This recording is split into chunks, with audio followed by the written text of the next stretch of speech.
Hello and welcome to Natsukashii, the old anime podcast. Today on Natsukashii, we're going to be discussing Angel's Egg, this weird OVA from the 80s, directed by Mamoru Oshii, who you might know for his work on Ghost in the Shell. But before we get too into the nitty-gritty, let's introduce our cast. I'm joined by Kamimashita. Hello. Shabes, or Caribou Coon. Howdy, howdy. And UrbanTheMyth. Hi. All right, so this is a really interesting film. It was a collaboration between the artist Yoshitaka Amano, who got his start doing work on the Speed Racer, the 60s Speed Racer anime, and later transitioned into doing purely illustration work, so like covers and stuff. For instance, he did the cover for the Vampire Hunter D novel. And he was working with Mamoru Oshii, who previously had worked on Urusei Yatsura, and later would do Ghost in the Shell and Pat Labor and lots of other things. He's pretty famous director. And the film is very clearly a passion project. It's not exactly designed to sell the copies. It doesn't seem to have done very well commercially from what I could find, and it definitely was not critically well received, which was a bit surprising to me. I was expecting it would definitely hit it off with like the artsy crowd, but it's since then gained quite a cult following, and that's what brings us to talking about it today. So to start things off, I just want to get you guys' thoughts on it before you watched it. Did you know anything about it beforehand? And for those who have seen it or seeing it a second time, what was it like? How did you find out about it the first time you watched it before watching it? And what was your expectations going in? Okay, so go ahead. Sorry. It was my first time watching it. I actually didn't have much of an idea of what it was. I like to try to keep myself mostly blind when I watch stuff, even series and stuff. I knew that it was kind of like an art housey kind of film, and that it's very polarizing. I know some of my friends, they either have it rated really highly or like somewhere in the middle. I know the Pedantic Romantic, she did a video on it. That's why I saw the art style and I was like, this is probably going to be weird. But other than that, I didn't really have any expectations coming in. Right. Yeah, mine's going to be quick. I literally just watched it like an hour or two ago. So I knew nothing about it. I just knew that we were doing it. So I went into it with zero expectations and came out with a just kind of a mixed reaction at the end. I think I liked it overall, but I definitely would need to look back on it to really take everything in. Yeah, I feel the same way. Like I wrote notes on it, but all my notes are just questions. That's why I didn't take I notes. I feel like if you focus too much on like the plot specifically, it's going to be a little like you're going to be left with a lot of open-ended questions that don't necessarily get answered. Yeah, absolutely. Right. It's a very unconventional movie like that. For me, I watched it back in 2015. I knew about it from a enlightenment chart on Hummingbird. There was like this group that was collecting a bunch of like, the most elite, highbrow anime, and they had those like charts, right? And Tenshin no Tamako was on there. And, I didn't have an immediate reason to watch it, but I knew about it from that. And then sometime later, Bob Samurai made a video on Angel's Egg, and he's like, I just watched Angel's Egg, and I just watched it like 5 times in a row. I just can't stop watching it. And he was just geeking out about it, and like it looked really cool. I don't know how much of an old I'm a super old anime fan at this point. Like I like older stuff a lot.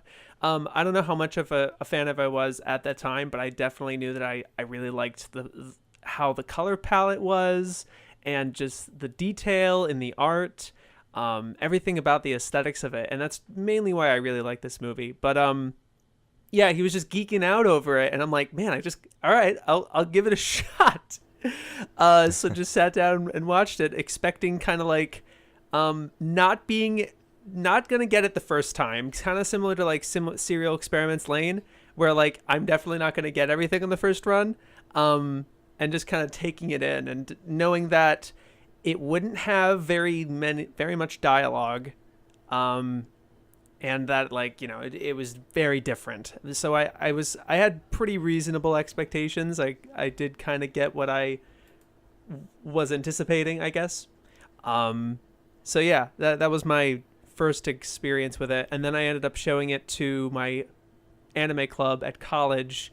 One year I just sat them all down and watched. Here we're watching Angel's Egg, and they all had the rational reactions to it. And then I just watched it the third time today, in preparation for this. So you're real knowledgeable. I guess I'll chime in on. I wouldn't on say my I side. like have dug into it or anything. I haven't watched it like Bob Samurai did, but I like it. I'm pretty aware of it. You might be the most experienced out of all of us at the very I least. guess out of For sure. I guess. The way I'll put it, at least with my experience with it, so I've been introduced to this film a couple times before. I think the first I heard of it was in like an ancient Demolition D video. He talked about this OVA, and then also later during Best Guy Ever's Miyamafava, he did a video talking about Angel's Egg, and so I've definitely seen it like talked about a fair amount, and I was always like somewhat interested in it, but it's one of those things that's just like it's hard to just put on because it's so like dependent on the atmosphere and the experience. It's like yet like the second I like finally started watching it, I was like really invested. And this is technically my second time like starting it, because previously I had wanted to watch it before and I put it on, but I fell asleep. Granted, it was after a long day at school and it was like after midnight, but yeah. This is a movie that's very easy to fall asleep to, as much as I absolutely adore the movie. Yeah, I think I dozed off my type first of time as film. well. I think like that concept is a bit of a misconception. There's stuff I can fall asleep watching or like listening to, but that doesn't mean it's like, bad or Right. boring necessarily, because sometimes that's like the vibe you want. Absolutely. Exactly. And this movie definitely delivers that that sort of vibe. I was woken up quite a lot from the harmonies. Yeah, in the music. that scared Oh, yeah. me, man. the loud I noises. felt like I think sometimes there's- it was really appropriate, and then other times I was just kind of confused. yeah, there's like jump scares It seems in like this movie. it's the same song. At the very least, they're very similar songs. Yeah, definitely. Well, we'll get to that in a second. I kind of wanna I wanna go through this like step by step, like the Sure. experience of watching this film, since it's very much a film that's about the experience, in a similar vein to a show like Serial Experiments Lane. So like describe to me what was your sort of mindset while you were in the middle of watching this movie. Like, were there periods you got bored, or were you completely invested? Were you constantly questioning or more just accepting? How did you approach it during the watching experience? So I'm like Urban, where I finished the movie and I was like, I don't know how I feel about it, but I think it was good, because I was looking back and I was like, I realized that I didn't actually ever feel bored throughout the movie. I was always invested in seeing what was going on. I did feel very confused, but that feeling kind of subsided the more the movie went on. And then, with the introduction of dialogue, like 20 minutes in, kind of helped with that. Like I have just words written in all caps on my notes. But I don't know. Yeah, it kind of gave me the same feeling. It might just be because I finished it recently. But it made me feel like I did when I watched Habanai Renmei. A little, kind of like an introspective, kind of slower Ethereal, plotting like- look at it. Yeah, Yeah, I mean, it helps that they deal with both angels. So for sure.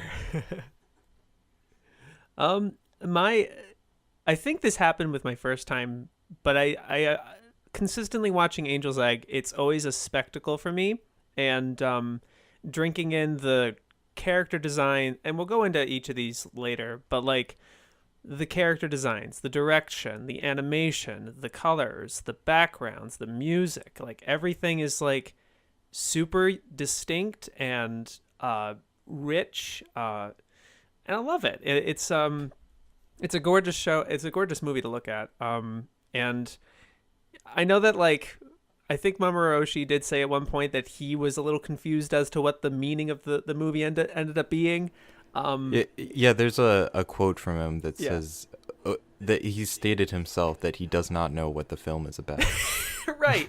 So if he doesn't concern himself with that, I'm like, all right, that's fine. You know, I try to like put it aside for this one and just be like just taking it in as an experience, and then you know, if it makes you think certain things and or make you feel certain things, I guess.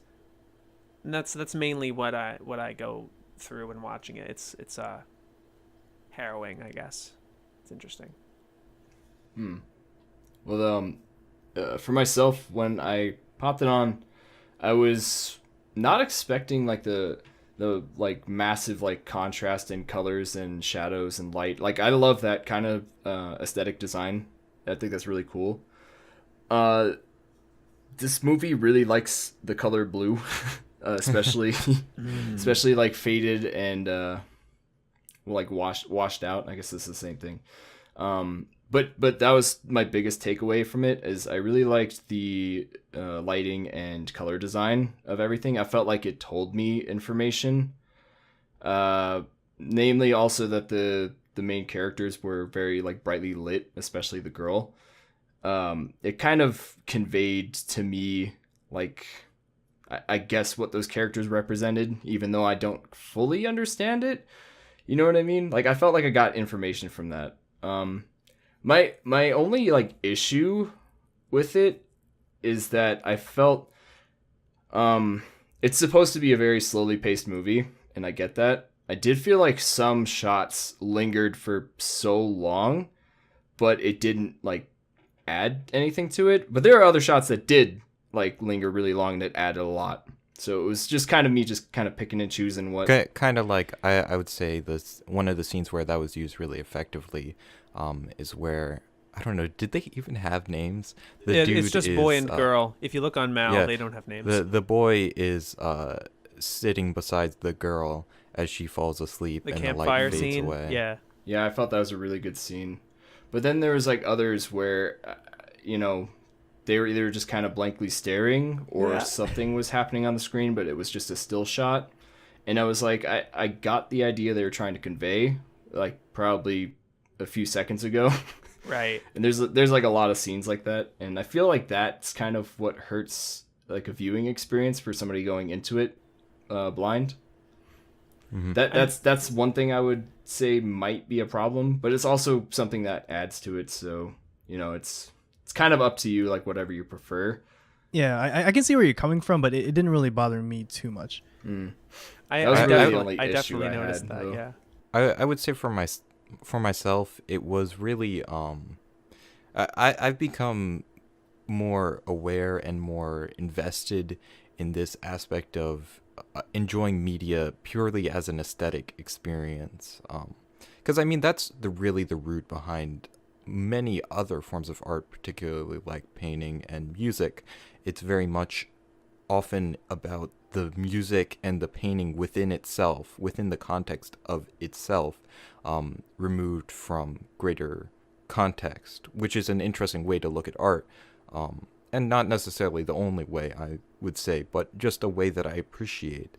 And recently I've become more and more engaged. I mean, Hibine Renne and Serial Experiments Lane are two of my all-time favorites, and my favorite director is Takahata. I enjoy his films very much for the way he visualizes the world around us. So I was really, really engaged with this film because of how specific the presentation is. Like every single shot, you can tell they stood there and they thought, they were like, how can I make this shot as like visually distinctive and memorable as physically possible, especially like you were bringing up Urban with the use of lighting and the heavy shadows. Like when the boy and girl first meet and she's standing in the light and the shadows are coming in from the right hand side and just barely covering over the boy. Like, it's a really, really powerful, like, striking visual scene. And even the soundtrack I was very invested in. It really, I think, complements this whole sort of ethereal, like, drifting experiential atmosphere behind it. Yet at the same time, I do feel like there may be a greater level of thematic material that could be unpacked with some deep contemplation. I mean, even in the case of Haibane Renmei, for example, there's been a lot of discussion and analysis into the themes behind that. And in that case, it's sort of similar with what Oshii has said, where he doesn't know what it's about. In Abe's case, there's a quote behind him saying he literally just wrote it straight from his mind. Like, he just wrote what he was thinking of and emotions without, like, really trying to craft it. It was just, like, straight from his subconscious, basically, was what he was going for. And there's a lot of interesting, deeper thematic material that's been discussed and analyzed and is still being talked about nowadays. And I think there's a lot of very interesting elements here, though, of course, what makes it much more difficult in this case is that the characters are less well defined and the world is much more vague. There's a lot that's left to interpretation and can be quite confusing. I think a major contributing factor to this is how you said it was a passion project. And that's definitely true, not just for Oshii, but for everyone else involved. One of the names you haven't brought up that is one of my favorite people working in anime is Shichiro Kobayashi, being the art director here. Shichiro Kobayashi is the guy who did the backgrounds for Revolutionary Girl Utena and Berserk 1997 and Oh, nice. Urusei Yatsura Beautiful Dreamer. He's worked with Oshii before. And then he's done a lot of Dazaki work. Like, he's the background art director for Ie Nakiko from 77 and Gamba no Boken and Ashinojo 2. So he's, his art is very distinct. And I also looked into the other background director. I did forget his name off the top of my head though. But he also has a really interesting resume too, of background stuff. And like the composer here, having only done one other anime, and then he, mostly does, other stuff, just other stuff that isn't anime, I guess. And even like the voice cast, like the only notable roles that the boy character has is this and I looked it up earlier. But he does not have a long resume. Let's just say that. He has like 4 roles. And then it's like this one and like one other interesting role that it was the bad guy from Pat Labor 2.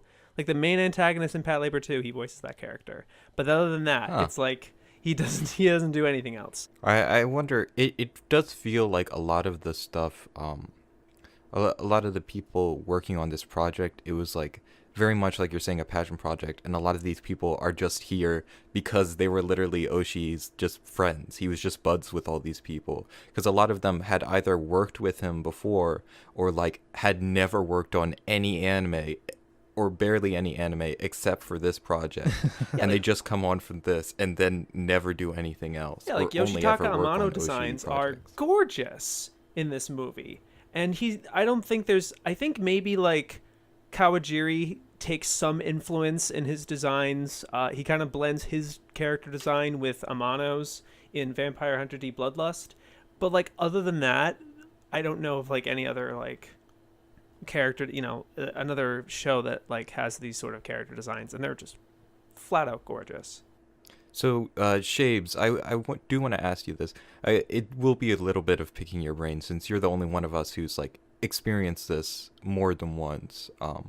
Was there anything in particular about the film that you picked up on, or that was different watching it, more than on your second and third watchings? It's definitely a matter of knowing what happens at the end and having that foresight, because the first time you watch it, you're just like in for the ride and you don't know what this movie's going to do. It doesn't give you any clues, right? Because it doesn't give you dialogue for 24 minutes. And, well, it does give you dialogue at the beginning of the film, but like you're just, the first shot being like the hands and like kind of the way the hands are animated, and then it turns to this other hand and like crunches itself, and you're like, what? There's so many baffling things that it's like, I don't know what this movie's gonna do. And so knowing what the movie is going to do in the second and third outings, it's kind of like, all right, now I'm gonna see if they alluded to this earlier, which is a lot of the joy of watching Serial Experiments Lain a second time, because they mention things in earlier episodes that go over your head because you're like, I don't know what that means, and then it means something later. But yeah, I think it's just like there's more insight into like what's going to happen, and you notice scenes that you're just kind of focused on what's happening or what's going to happen next. They're like, oh yeah, they did kind of, that is kind of what they were doing, because like this, the whole scene with her like admiring her jar of water and like filling it up and then getting a new one, all that sort of stuff. It's like, I don't know if this is like her hobby or her task or what does this lead to, but you know what it leads to later with like, you know, what it means to her and what she's doing it for.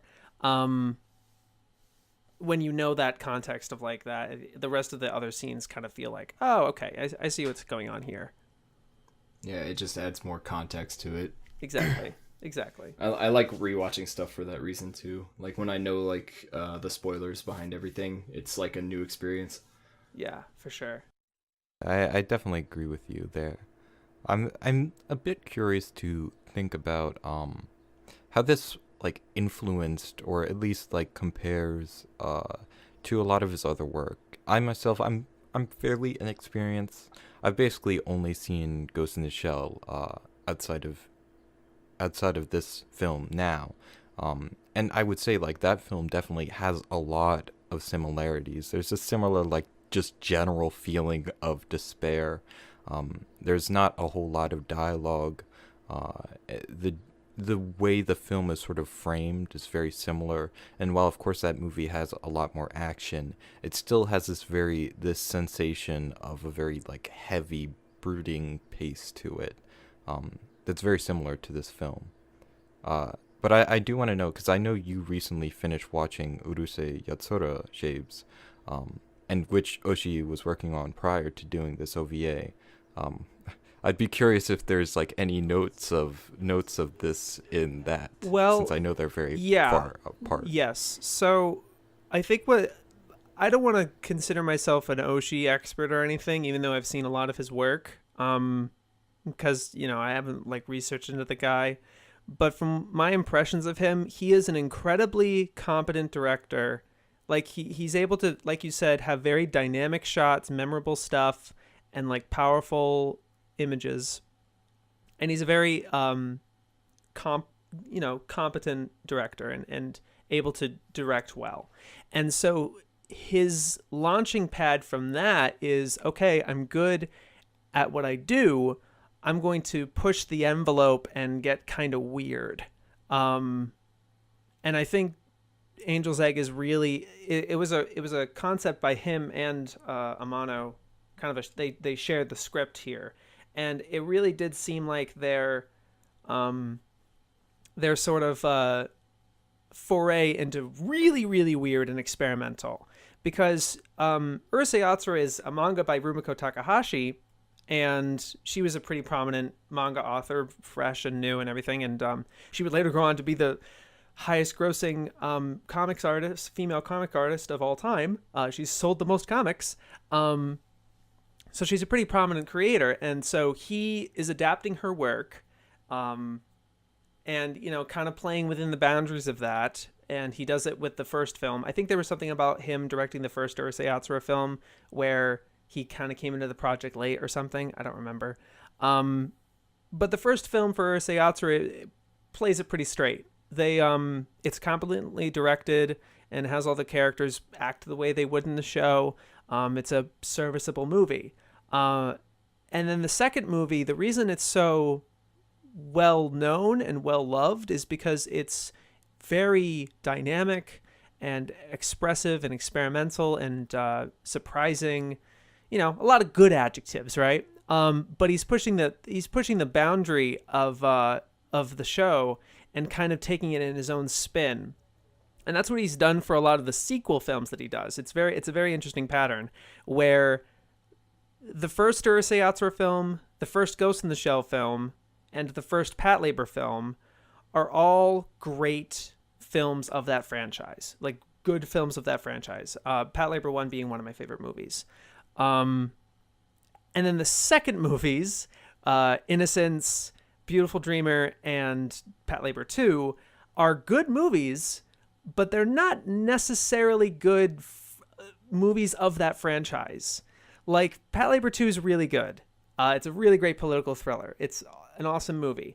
But if you're a Patlabor fan, like a really big Patlabor fan, it's not great, in my opinion. It's different, kind of to a fault.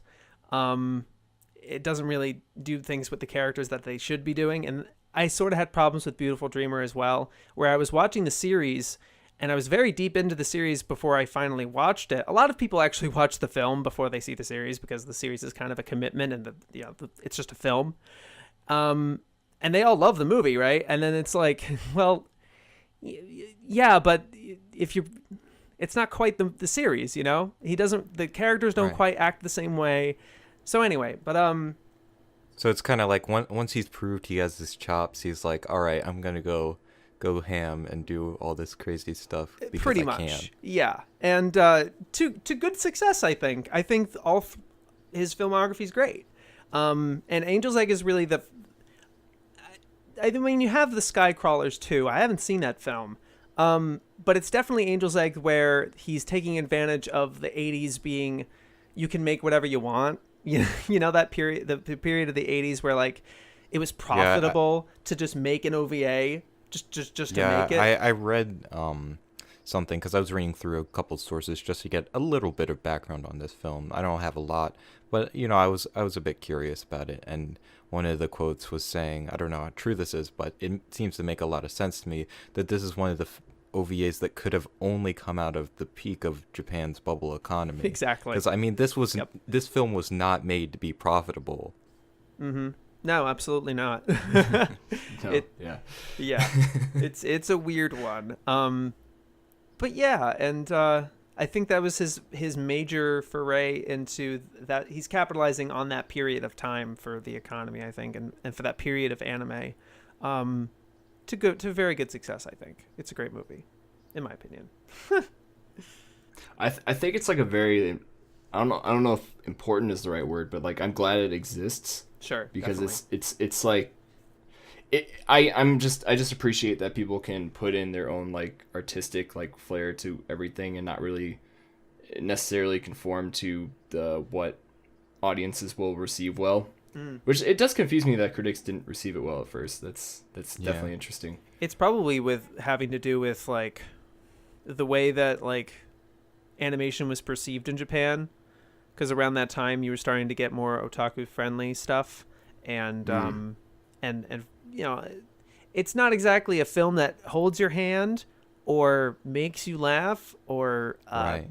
Yeah, it's almost like staring at a painting. For like it is. Hour. It's like walking. It's like That's a great description. it's like walking through like an art museum, especially in like the second third where like they're in her house and she's just like, yeah, let me show you this one mural. Around here we have the sacred bird of whatever.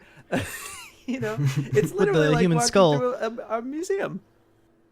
Yeah, I would completely agree with that. You know, I wanted to bring that up. I'm glad someone else mentioned it because I'd completely forgotten that it does really, really feel like I mean, it's even in my notes somewhere, a living painting. Like, I don't know if anybody else has this experience, but like I don't go to art museums very often, but when I do, I'd like to try and find a painting that like really fascinates me, and just stand there and stare at it until like you start to feel like you can like perceive it as a setting, and you start to sort of create a world around this painting. Definitely. I feel that all the time, yeah. And I think, that's what this film is it feels like that's what this film is like an expression of. Almost. Yeah, no, definitely. And I think something that kind of ties into the art museum aspect, I guess, is I've kind of put this up together in my mind. I think it's a good analogy for when pacing is slow, it can still be good, but it can also be bad. And I realized this when I was watching Girls Last Tour, because it's not exactly fast paced, but I loved like every second of it. What I've come to realize is like good slow pacing is kind of like you're being toured around and being shown things, and you don't really have a destination. And this movie is very much like that. Like you're just kind of like seeing the world as it's presented to you, and you don't really have any expectations on where it's supposed to be going. So it's Along just, for the ride. yeah, like That's a very and that's good what I point. feel is really strong about it. Because it's often like when people have a lot of complaints about a show being slow, it's often because they're like interested in the forward moving narrative, and they're like, I want to know what happens next. With this, it's very much not trying to lead you on like there's any type of Like there's no like very roadblocks or involved anything. like political thriller or anything in that nature. Well, like I think with something like this, it's almost that you build a narrative in your head. I mean, even with the same with Girls Last Tour, you're kind of watching this and you're trying to make sense of it all, and you're trying to like pick apart things that may or may not make sense to you, and I think that's the appeal of something like this. Yeah, you're almost kind of constructing the narrative as it's being presented to you. Yeah, and then like something comes up that is new or like doesn't fit into what you're thinking about currently, and you have to kind of like mold to that. I think it's interesting in that way. All right. Before we get into the themes, because I want to talk a little bit about the themes. I know this will be very difficult discussion. But before we get to that, I just want to wrap up on like the tangible details. So I want to know how you guys feel about the soundtrack, because the soundtrack is definitely very weird. I'm very curious to hear your opinions. I was pretty darn engrossed by it, and especially the third time, because I was starting to be like, the third time is when I was starting to be like, oh my gosh, every single aspect of this is an absolute banger. And then I'm like, well, how about the music? And I start paying attention more to the music, and I'm like, yeah, it's great too. Who did this? And you know, and the guy didn't really do anything else. And fun fact, he is not related to Yoko Kanno. I thought like he might have been old enough to like be her dad or something, and I'd be like, yo. But I mean, they're both great composers. It would make so much sense. He's like 10 years older than her, so no, not the case. But I would say that while I really, really enjoyed it, I was a little disappointed that it seemed to be a little repetitive towards the end. It started to have the same motifs, and the motifs were it just kind of felt like the same song and not necessarily a very distinct variation I couldn't even tell of it. if they were different songs, honestly. Yeah. Like, I know I there's felt a whole like they should be, yeah. but I couldn't exactly tell. I know the whole soundtrack is on YouTube. So I mean, I would love to like listen to that straight on, but just kind of like see each one. But overall, I really enjoyed it. Though I would have that one point of note about it. I don't know if it would necessarily be a negative point for me, because it's good music, right? If it was not a good motif, it'd be like, oh boy, that drags it a lot. No, I realized this in a bar like a couple of years ago. Like I hate country music, I like metal, and I like some other genres, right? So I listened to like 3 metal songs in a row, and I was like, oh, this is awesome. And then like one country song plays, and I'm like, did 3 country songs just play in a row? He's like, no, 3 metal songs played in a row. But like I enjoyed it the whole time, so I didn't even notice that it was being repetitious. But if it's something you don't like, you're gonna notice it more. So if it's something that you enjoy and it's repetitious, that means it's going to be like a good experience for you. For sure. Or more likely it's going to be. Oh yeah. Which I was really torn on this soundtrack specifically, because I like the ideas in the soundtrack, but yeah, after a while I was like, okay, it's kind of doing the same thing every time, and I feel like I get it. I felt like it wasn't presenting me with anything new. It's just more of the same, just slightly different. Certainly. And because of the pace of the film, it's only a 70-minute film, but because of the way each shot lingers and it's a lot of the same palette and the same music and the same characters and not a lot of dialogue, right? It does feel like a 2-hour film, crazy enough. What did you think, Kamimashita? Oh, I mean, like, obviously it's not something that you would just like sit down and listen to the soundtrack of, but it fit the film well, and I don't have much to say about it other than that I liked it. Right.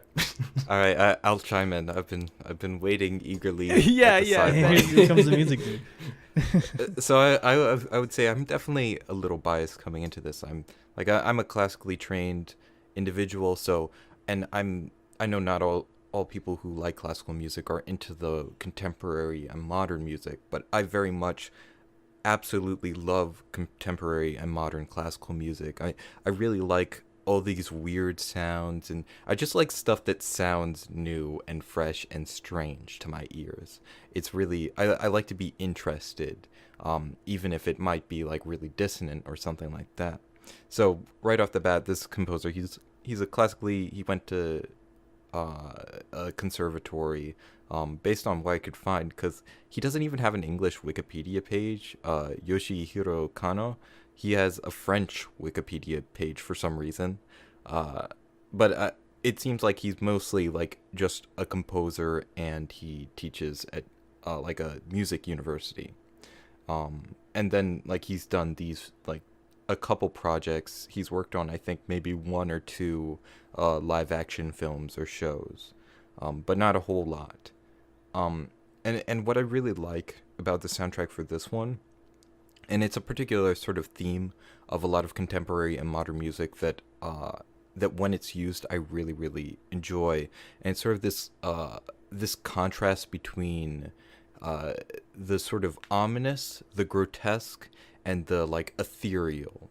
So there's the general like character of the soundtrack is a very sort of ominous, searching, layered sound. So we have all this like the chorus is almost always like singing, but usually it's more toned down in the background, and there's usually strings, and then there's all sorts of like sounds throughout that sort of like give the impression of a setting, even though it's layered directly into the soundtrack. So you'll hear like bells tingling, or like drums, or sometimes just even like static or like some sort of noise beneath that makes everything feel very layered. So it's like you're roaming through the city. There's all these different sounds all around you playing, and then there's times where, particularly like the scene with the fisherman chasing after the shadow fish, at that point it becomes really aggressive and angry and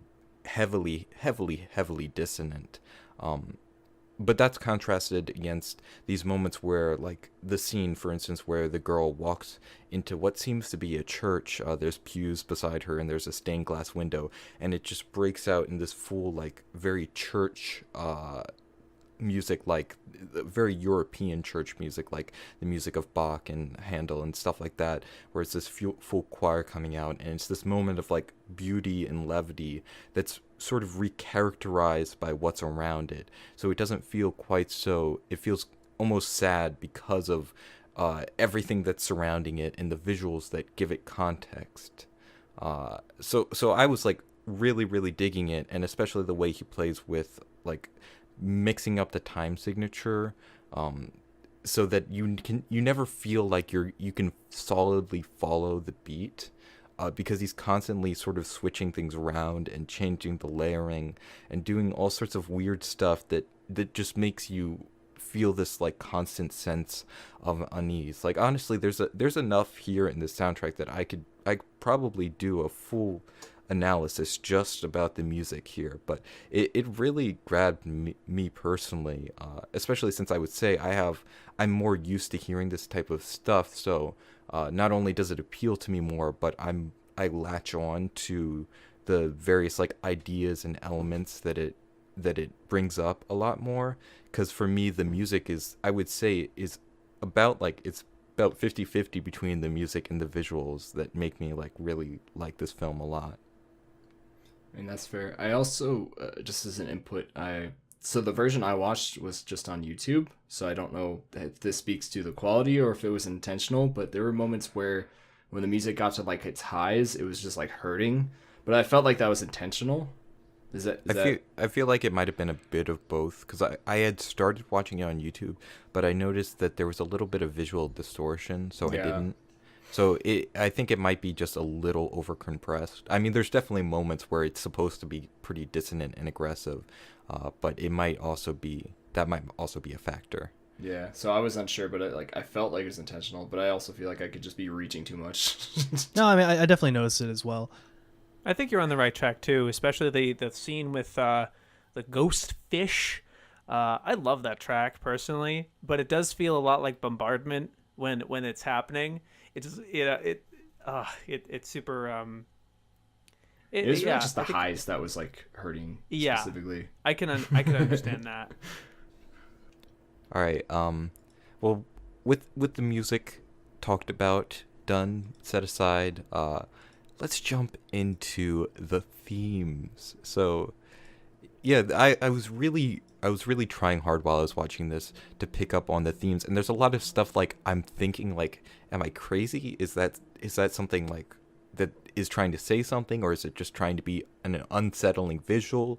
It's like there's constant contrast, because I feel like there is stuff this movie's trying to say, but there's also stuff that's just there because it evokes a certain emotion, and purely for that reason.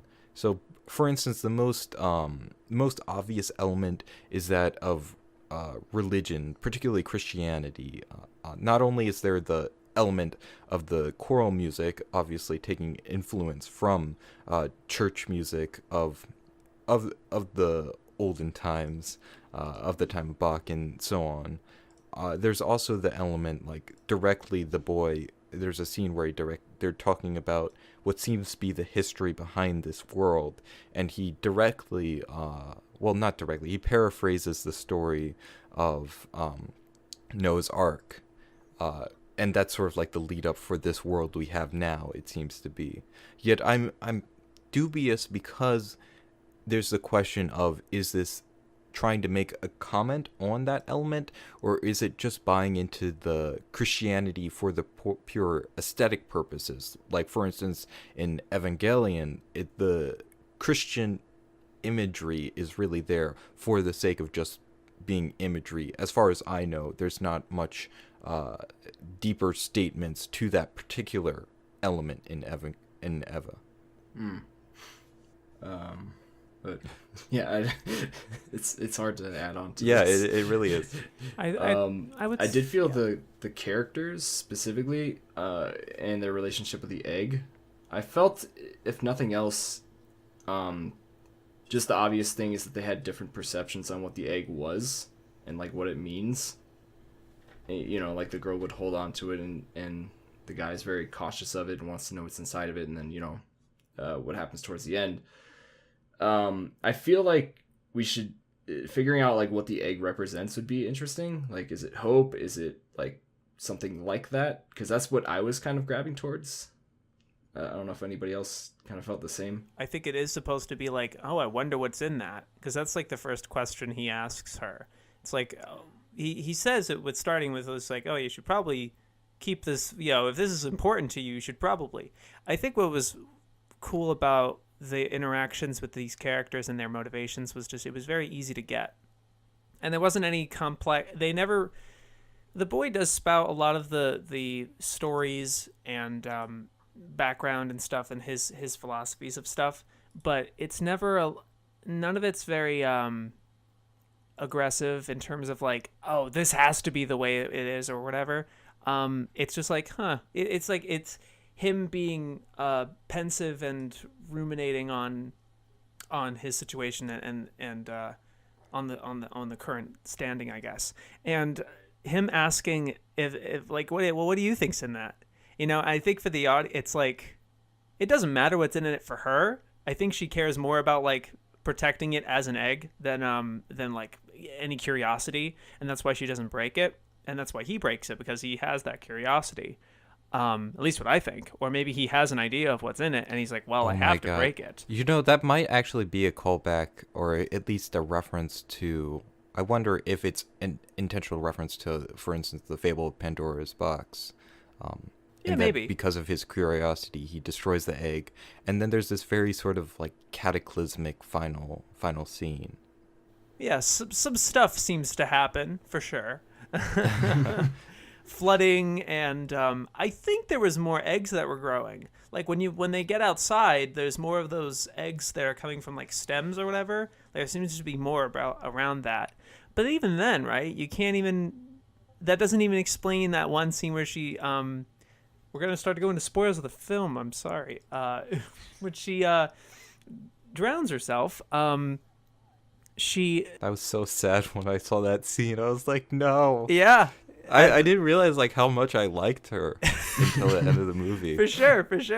But like she forcibly like brings something from her stomach up through her neck and then like out, and it seems to just be bubbles, but then it turns into more eggs. What? And she it's actually an older version of her. Like she's like 20 now. Oh yeah. In the When she falls down to the water, she like meets an older version of herself. She kisses the older version and then turns into the older version. Yeah, that Okay. or the original disappears. Or like they swap places. something like The that. original disappears. Right. There's a lot of those scenes with Oshii films, by the way, of the character like kissing the border of like the surface of the water Yeah. and shit. I definitely think that particular moment was a callback to the scene where she's in the church and she's looking at the broken glass in the mirror, and it's a reflection of herself, and you see her like talking to herself. I feel like it was definitely like calling back to that moment. Oh yeah, I didn't even know she was talking to her reflection. I thought she was looking out the window and talking to the guy for some reason. Well, he was real far away. No, I so know, I know. I feel like. But I felt Sure. like maybe she was saying something as she was looking at him. I don't know. I Small didn't even notice it talking was with a one of those reflection. fish guys. It's like, hey, so you guys catch anything today? No. I mean, I don't think that's I the think I point, meant but- more like she was talking to herself, like as she saw Yeah. him. Yeah, probably. But Right. but yeah, I didn't see Oh, the man. reflection, so it's probably not true. But yeah, I mean, for me, it's. I think I like this film for an aesthetic basis, but then in terms of like picking it apart and like what happens with each scene, it just seems really simple, and digging into it too much, or like, oh, maybe this is a callback to this or a reference, when the creator doesn't even know what the point is really. You're just like, oh, I don't know why she was talking to herself. I don't know what was in her throat at the time when she releases that thing. It's hard for me to attach myself to the events in the film. For me, I think it's I think they're all very simplistic and it's easy to follow, and that's what makes it kind of an easy, a decent watch for me. Especially, I wouldn't say easy. The first watch is kind of difficult because you don't know what's supposed to happen, and all the shots linger forever. But then when you know that, it's like, yeah, we're gonna stay on this shot for 15 seconds. Good, Yeah. yeah. But that's just kind of my take on it. It's hard for me to piece themes and stuff for this film. Yeah, because I know it's there's a one of lot those of things that's definitely meant to be like your own interpretation of it, Yes. as opposed to mean anything I think so. specific. But though Yeah. I Well, do, sorry. Oh. Though I do really like the end of the film, the last couple shots, in terms of it's zooming out on where they actually are. I do like reading into that, and I'm like, I think I know what that is, but that's Yeah, just should we talk about that last shot, or do you want to save that for the viewers? Because I'm curious about the last shot. Sure, we can dive in. Because Anybody wanna? to me it Introduce almost looked like the underside of a boat, yeah. like a flipped ship. kind of. I didn't think it was flipped, but I definitely got the boat vibe, for sure. Oh, okay. And then the direct reference to Noah's Ark specifically just made me think of that. Yep. Um, And it's like, man, it's been a while since we got that dove, I guess. Huh. Boy. It's like, oh. Yeah, I still don't know what to make of it, but it's definitely interesting. One other thing I thought was pretty cool was just how they used darkness. It was almost like a void in a sense, like things would just come out of it, like with the fishermen and the shadows themselves. I thought that was pretty interesting, especially because most of the film is just like there's black in every scene, and it's like complemented by like lighter colors, specifically blue or white, but yeah, it's always like overtaken by this just like darkness. And I think that kind of ties into like maybe mystery, the unknown, that things that darkness normally represents. Uneasiness. Mm-hmm. Faux show. I would say I kind of wanted to comment on your like description of like when it comes to talking about themes in a movie like this where everything is really vague, because I definitely appreciate that a lot of people have a different ways of like engaging with it. And I mean, I myself, I generally feel like I'm really not very good at picking up on themes, even though I find them interesting. I mean, even for a film like Grave of the Fireflies, which I love, I feel like I have barely picked up half of the thematic material in there. For sure. And that movie is almost all like metaphors. All the implications of things you don't really get. You get like the initial impact that anyone can kind of sympathize with, but like peeling apart it even more, it's like you realize this happened and then this happened. How fucked up is that, And it gets like crazier and crazier. Yeah. See, like I try to do that, and then I just feel like I'm wrong all the time. So it definitely feels like you could read too much into like vague stuff. I've been feeling that with Gakko Garashi specifically, since I've been doing a video on it and planning other videos on it. I feel like I'm like, oh, this is totally what's happening here. And then I'm just thinking like, maybe I just really fucking like this show, and I'm like looking too deep into it. Well, what I want to say is that I think that's part of the appeal, at least to me. Yeah, it leaves a discussion afterwards. Yeah, when it comes to analyzing stuff like this, where it's so open ended, is that every single interpretation is not only a look into the minds of the people who worked on this, but it's also a look into the minds of everyone who's talking about it. So everything is going to be colored by your like personal experiences, but I think that's part of what makes analysis so interesting. I mean, for example, to like the core element of the egg, I think that would be something worth discussing. At least in my personal like interpretation, it does seem very much like the element of hope. I mean, there's not only the direct relationship. I mean, a girl carrying an egg is pretty blatant, and she carries it under her shirt, like, very blatant with the association with pregnancy and, having a child and carrying on your lineage, carrying on humanity. Childlikeness is very much associated with, hope for the future. There's also and that it definitely scene where she's feels in like the water and spawns many other eggs. Yeah. Presumably she maybe died in that scenario too. Yeah. And it definitely feels like this as a whole the movie is pretty nihilistic, especially we see the only people left in this world are literally chasing after shadows. Like that has to be saying something about what Oshii thinks of like humans, particularly like I would think of like a contrast with war, because it's a very like warlike scene when they're chasing after these fish, and it ultimately is a fruitless endeavor. Whereas in the final scene, I do like it seems to be giving a glimpse that there is some sort of hope beyond all this like desperation. I think also go ahead. I've been talking a lot. Well, it's just that there's a lot of these interpretations about the egg, and it's interesting because I actually saw it kind of differently, where I was kind of seeing it as the girl has this kind of like childlike innocence but ignorance as well, where she's taking care of this egg and the boy keeps trying to tell her like, hey, there's nothing in there, right? And she's like, oh no, but I can hear it breathing, and oh, that's just your breath. Oh, I can hear the wings flapping. Oh, that's just the wind outside.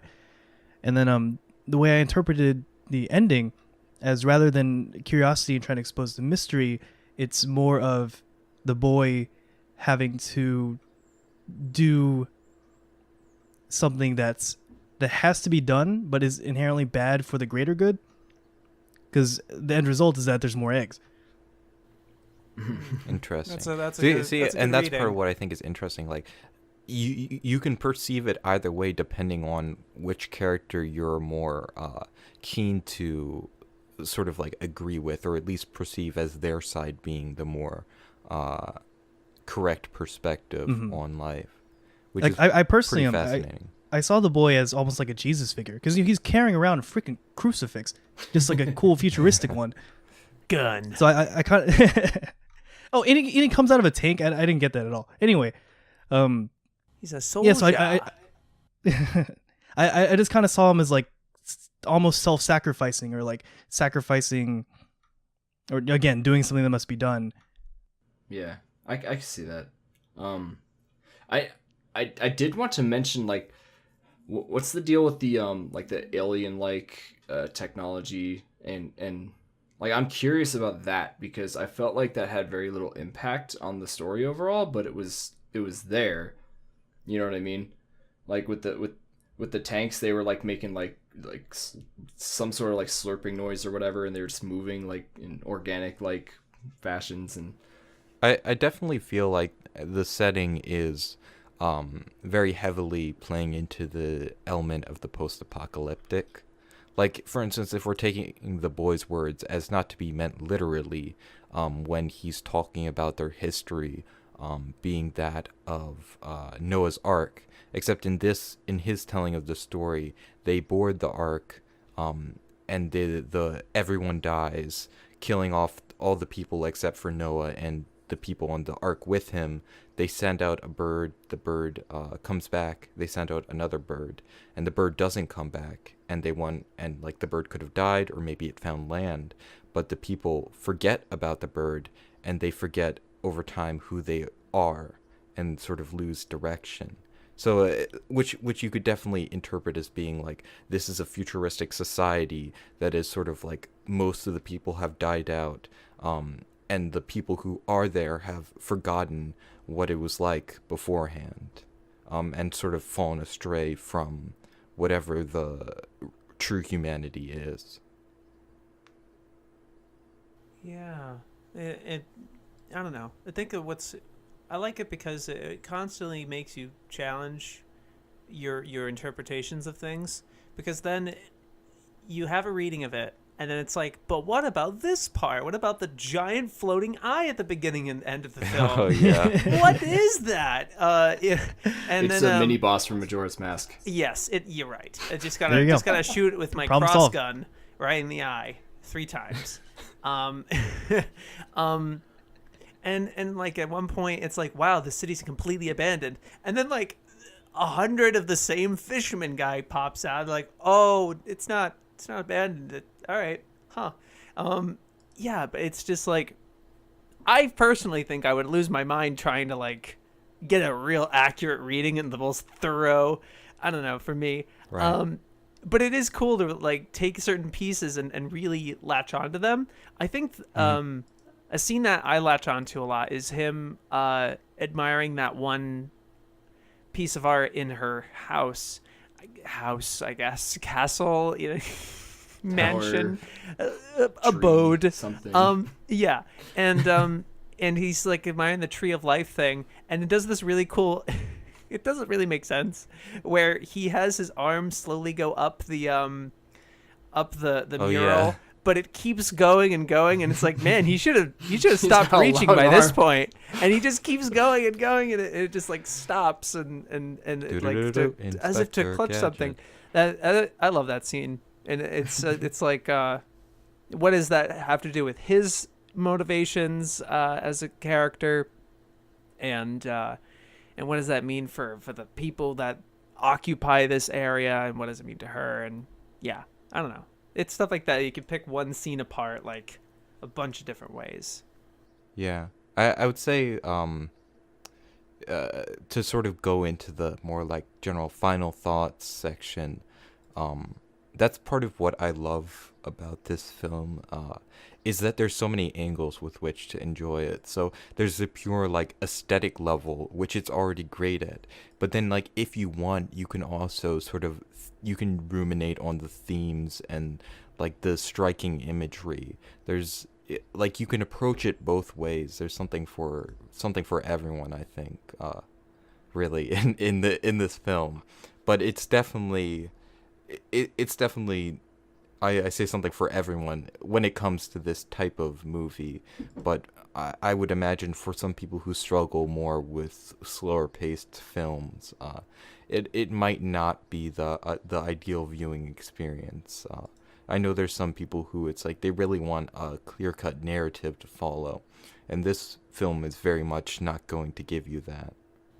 Or there's just like action. There's very little there's a lot of dramatic action, but in terms of the physical, like, it's not an exciting. Hey, there's falling action. Yep. This is accurate. Well then, I think it's ultimately gonna come up to expectations, though. Like if you're gonna go into this, I'd say set aside a couple hours. Like, not even just the one to watch it, because then you're gonna just try to sit in a dark corner. Like you basically want to maybe not be alone, but like, yeah, I'd say like this is a movie it's good to watch alone, honestly. Like you could talk amongst it with people if you want, but you really have to like avoid distractions to just get like engrossed in it and have patience. Like if you made it through this whole podcast and this sounds interesting, you'd probably want to watch it. I would say, for sure. That's actually gonna lead into what I was gonna bring up a little bit, where have you guys seen any like analysis or like third party like deconstruction or essay about the movie? Yeah. Funny, somebody mentioned Best Guy Ever. I watched like half of his thing after I watched the movie. I'm like, what the hell is going on? I need to. What is he talking about? Yeah, I know Chris Stuckman has a video on it. Yeah, someone linked me that, so that's what I was asking. I was like, I'll have to give it a look. I saw it back when it came out. I don't remember it at all, but I just like appreciated his merits in like admiring the film again, like out of my approach about it, where it's like the thematics it can be a little wishy-washy for me, but he had a really cool interpretation of it too. And of course Bob Samurai too had like his whole thing. Yeah. I kind of feel like the same way where when I watched NGE, because NGE is not about its plot at all, it's about the characters and their development, blah blah blah, but it's still fun to like get into the nitty-gritty and like read about exactly what the angels are, what the third impact was. I feel like I'm gonna have a similar experience after I start watching all that stuff. It's really funny because I have the same impression about NGE as I do Angel's Egg, in that I really enjoy it as an aesthetic experience. Like that's another show where it's like I love the direction, I love the designs, I love the animation, I love the music, and it's a spectacle for me. On top of having the cool character and thematic stuff, but I know that like the moment I start digging into it, I'm like, ooh, it it gets really heavy for me, and it just it kind of goes over my head a lot. You're essentially digging into a bottomless pit, like yeah, pit, and that's okay. It's kind of like when you think about the universe. Eventually, you're just gonna give up thinking about it. Yeah. You know what I mean? You're gonna come to a stopping point. So, what's your hobby? Never give thinking up. about the universe. Huh? Why do we exist? Well, it's just so vague. And it's just so vague and simple that it's like you can take this story in any sort of direction you want. Honestly, like there's. I think that's kind of the beauty of stuff like this. No, I definitely like it. It does make me question though if this can be done like really badly, because obviously like if I were to just present you like a picture of a dot, you can interpret that in so many different ways, but it's like at the end of the day it's still just like a dot. This movie specifically though has a lot of like passion and like aesthetic put into it. Right. That I think it's on the good side of that, but it does make me wonder. That's what I mean. Yeah. Yeah, that's why I would definitely like, as a defense for that. Right. An element of it is of course intent. So like in every day, if you see a dot, you're not going to think deeper of it. Yeah. Whereas if you're walking around an art museum and there's a painting that just has a dot, you're going to think, well, why did they just put a dot there? Like, it'll make you consider for a second. Like, and that's what I like about art like this, is it sort of makes you recontextualize how you interpret the world around you, because there's so much stuff that we just don't really think about in the everyday that is very vague and just passes right by us, and we don't think deeper about it. But then there's films like this where you really get the sensation that there's something being said, and it makes you at least it makes me have a greater appreciation for everything that passes by me. Right. It makes you kind of For want to sure. like figure it out. I think to Angel's Egg's credit, the reason people immediately kind of go to that approach where they have to pay attention to it is how the film starts, where it just kind of shows you the two hands, and it's like, watch my hands. And you watch it, we go back and forth, and then one of them disappears. It turns around, and it's a brown one, and it's like, what? That never fails to leave an impression on me, and I think it starts the film off as, pay the fuck attention, shit's gonna happen. And then, when it has like the long shots, right, you never know when something's gonna disappear or reappear out of nowhere, so you're just engrossed the entire time.